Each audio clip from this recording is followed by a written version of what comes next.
नमस्कार, मैं सौरभ शुक्ला। 4 जून 2024 तारीख याद है ना।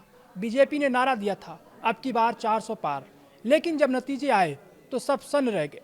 10 साल में पहली बार बीजेपी बहुमत के आंकड़े 272 से पीछे रह गई और सिर्फ 240 सीटों पर सिमट गई।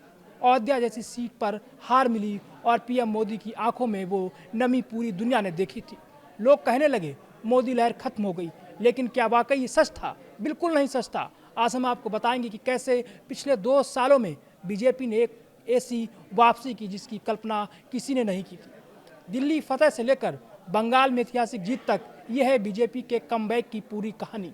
लोकसभा चुनाव के ठीक 5 महीने बाद अक्टूबर 2024 में हरियाणा के चुनाव हुए। सबको लगा था कि किसान आंदोलन और एंटी इनकम्बेंसी बीजेपी को ले डूबेगी, लेकिन बीजेपी ने सबको चौंकाते हुए 90 में से 48 सीटें जीतकर अपने दम पर सरकार बना ली। इसके बाद नवंबर में बारी आई महाराष्ट्र की। यहाँ लोकसभा में इंडिया गठबंधन ने बीजेपी को पछाड़ दिया था, लेकिन विधानसभा में पासा पलट गया।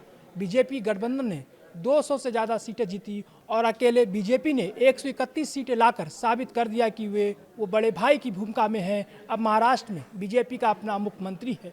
साल बदला, 2025 आया और मुकाबला हुआ देश की राजधानी दिल्ली में। दिल्ली बीजेपी के लिए एक अभेद किला बन चुकी थी। 10 साल से केजरीवाल सरकार का राज था, लेकिन 8 फरवरी 2025 को इतिहास रचा गया। 37 साल बाद दिल्ली की सत्ता में बीजेपी की वापसी हुई। आम आदमी पार्टी के 2 सबसे बड़े चेहरे अरविंद केजरीवाल और मनीष सिसोदिया अपनी सीटें हार गए। दिल्ली अब भगवा रंग में रंग चुकी थी। साल के अंत तक बिहार ने भी करवट बदली।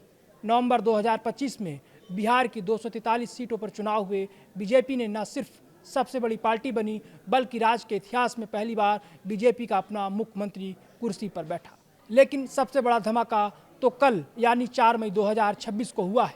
ममता बनर्जी के 15 साल के अजय शासन को उखाड़ फेंकते हुए पश्चिम बंगाल में पहली बार बीजेपी की सरकार बनने जा रही है। बंगाल की जीत बीजेपी के लिए महज एक चुनावी जीत नहीं है, बल्कि एक वैचारिक जीत है। ऐसा नहीं है कि बीजेपी को हर जगह जीत ही मिली।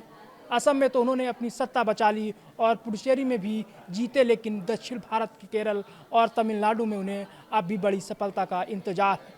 वहीं झारखंड में झामुमो कांग्रेस गठबंधन ने बाजी मार ली और जम्मू कश्मीर में भी बीजेपी को कामयाबी नहीं मिली। वहाँ उमर अब्दुल्ला की पार्टी ने जीत दर्ज की।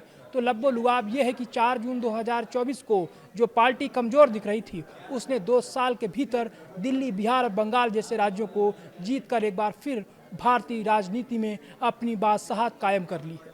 क्या आपको लगता है कि बंगाल की ये जीत 2029 के लोकसभा चुनाव की दिशा तय करेगी? अपनी राय कमेंट बॉक्स में ज़रूर बताएं।